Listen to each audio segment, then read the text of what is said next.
পরীক্ষার খাতায় বা কুইজে ভুল লিখে আসলে পরবর্তীতে দোয়া করে ভুল উত্তর সঠিক করার কোনো উপায় আছে কিনা? লা হাওলা ওয়ালা কুওয়াতা। এটা কি প্রশ্ন না তামাশা? হ্যাঁ, একবার আমার নামও লিখে দিয়েছি শেষে দিয়ে সুন্দর করে। ভাই, এই প্রশ্ন আমার ফাঁকিবাজ ছাত্র ভাইয়ের প্রশ্ন। আপনাদেরকে একটা মার্কা দেই, মার্কা একটা আলামত দেই, ফাঁকিবাজ ছাত্র বোঝার একটা আলামত।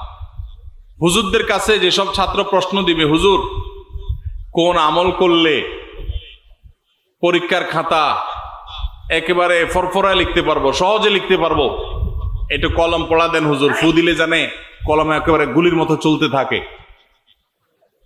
এগুলো বেশিরভাগই ফাঁকিবাজ ছাত্রদের আলামত। ভালো ছাত্র যারা, তারা পড়ালেখা করে ঠিকঠাক মতো, আবার আল্লাহর কাছে দোয়া করে যায় পরীক্ষা দেয়, শেষ।